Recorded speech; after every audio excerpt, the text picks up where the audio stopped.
Silence speaks louder than words when two souls go silent. It's not just absence, it's communication. What isn't said still says something. You know, when a man and a woman stop talking, people on the outside think nothing's happening. But let me tell you something, a lot is happening.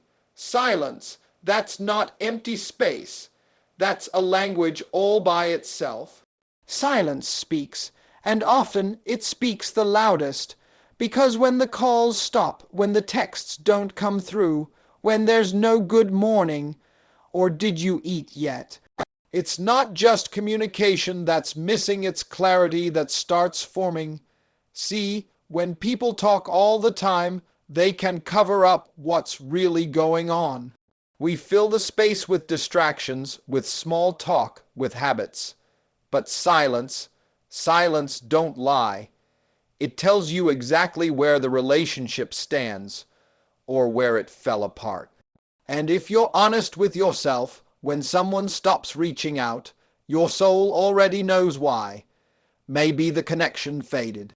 Maybe respect was lost.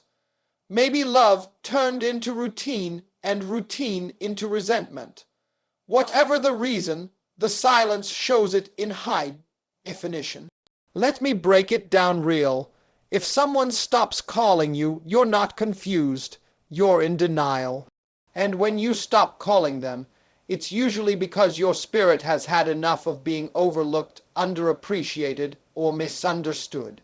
That silence, that's your spirit creating boundaries your voice was too tired to explain. So don't rush to break the silence. Listen to it, learn from it. Let it teach you what the noise was hiding, because sometimes the absence of communication isn't the end of love. It's the start of self-respect. And always remember this, what people don't say still tells you everything you need to know. Space is a mirror, not a wall. The distance between two people can reveal truths they couldn't see when they were too close. Now let's talk about space, because when a man and a woman stop contacting each other, that space between them becomes a whole new world. Most people see it as a wall, like something that separates them, something that means it's over. But what I've learned, and what life will teach you if you pay attention, is that space isn't a wall at all. It's a mirror.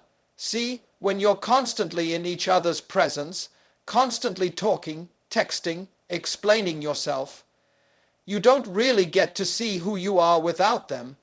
You don't see your own habits, your own triggers, your own growth or lack of it. You get caught up in trying to be heard, trying to be understood, trying to be enough. But when communication stops and that space opens up, you're left with one thing, yourself. And that's where the truth shows up. In that quiet, you start asking questions, not about them, but about you. Who am I when I'm not being validated by that person? Why did I tolerate certain things? Why did I feel the need to explain myself so much? Or why did I hold back from saying what I really felt? That space becomes a mirror that shows you your reflection, raw, unfiltered, and honest. So while the silence might hurt, the space can heal, if you let it. If you're brave enough to look in that mirror, you'll come out on the other side stronger, smarter, and more in tune with what you actually need. And here's the truth you need to hold on to. Sometimes distance doesn't break the bond. It reveals whether the bond was ever real to begin with. Emotional distance reveals true connection. If the bond is real, silence won't break it. If it's weak, silence will expose it. Now here's something most people don't want to admit. Emotional distance tells the truth way before people do. When a man and a woman stop contacting each other, there's a shift. And that shift isn't just physical, it's emotional. You might still think about them. You might still care. But if the emotional connection was never solid to begin with, that silence is going to pull the curtain back on everything you tried to ignore. Let me tell you what happens When the communication dies down, the emotions get tested. If the bond was genuine, built on trust, mutual respect, shared values, then time apart won't destroy it. It might challenge it, but it won't erase it. That kind of connection doesn't need constant maintenance. It holds because it was built right from the start. But if the connection was based on convenience, attention, or routine, then that emotional distance is going to feel like an earthquake. Because the moment they stop calling, the moment the good mornings and good nights vanish, you'll realize it wasn't love. It was just habit. It wasn't commitment. It was just comfort. And that's the danger of not checking the depth of your connection early on. Because when the surface level stuff goes away, there's nothing underneath to hold it together. Real emotional intimacy doesn't vanish in silence. It endures, it waits, it even grows because both people are growing individually. So if silence shows you that the bond wasn't as strong as you thought, it's not a loss. It's a lesson. And here's the real takeaway. True connection doesn't fade when the talking stops. It reveals itself. Healing may begin with separation sometimes. The silence isn't a punishment. It's a sacred space for individual growth and reflection.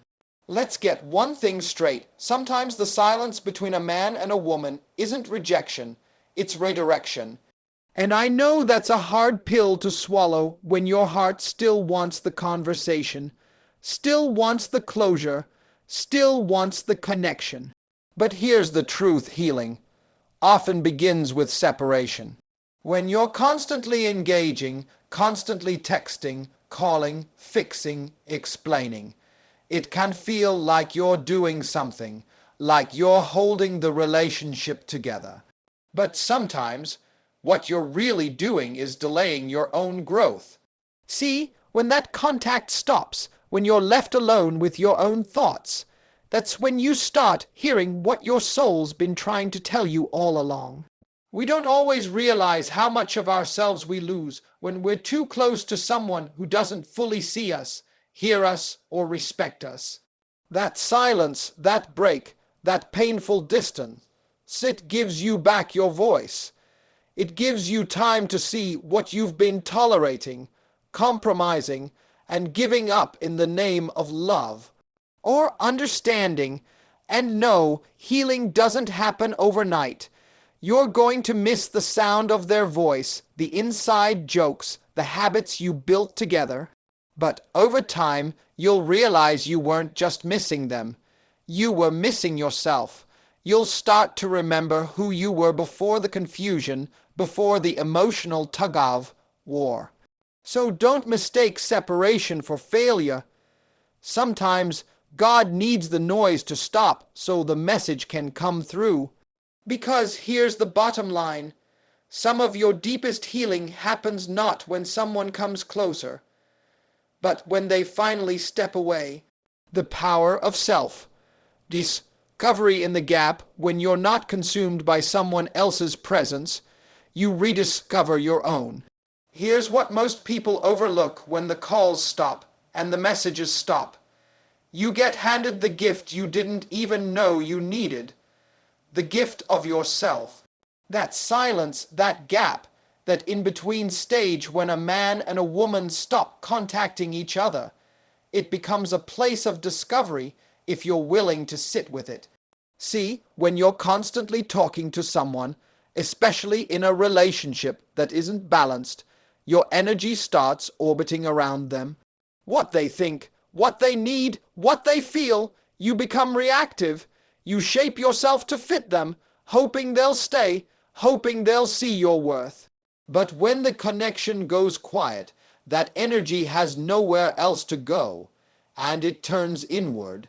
That's when you rediscover what you believe, what you value, and what you've been putting on the back burner. You start to notice how much peace you have without emotional confusion. You begin to recognize how much energy you spent trying to be understood instead of just being you. And most importantly, you begin to understand that your life isn't defined by who stays, it's shaped by who you become when you're standing on your own. This is why the silence is powerful, because in that stillness you don't just recover, you reintroduce yourself to yourself. And maybe, just maybe, for the first time in a long time, you start choosing you. So here's what I'll leave you with. Don't just use the silence to wait for someone to come back. Use it to meet the version of you that forgot how powerful you really are. Love that returns after silence is rooted in truth. If the reconnection happens, it's not out of habit. It's because both people chose it with clarity and maturity. Here's what nobody wants to admit, but I'm gonna tell you straight. If the love comes back after the silence, it's because it grew up. See, when a man and a woman stop talking, it's not always the end. Sometimes it's just the space both people needed to finally get honest. With themselves first, and then with each other. Because here's what I know. Real love doesn't just survive silence. It matures in it. Now, I'm not talking about the kind of love that's built on dependency or drama. I'm talking about the kind that takes time to reflect, heal, and choose again, but this time with clarity. When both people take that space and actually do the work, they come back different, more honest, more aware. They don't return because they're lonely. They return because they've done the work on themselves while apart. But here's the flip side. If they come back and nothing has changed, then silence didn't teach them a thing. Because growth without change is just ego. So you gotta ask yourself, is this love returning out of comfort, or is it showing up out of truth? Because love that returns out of truth, that's rare, that's sacred, that's a second chance that was earned, not expected. And if that love never returns, guess what? That's a blessing too, because now you're healed enough to wait for the love that will. So let me hit you with this and let it sit in your spirit.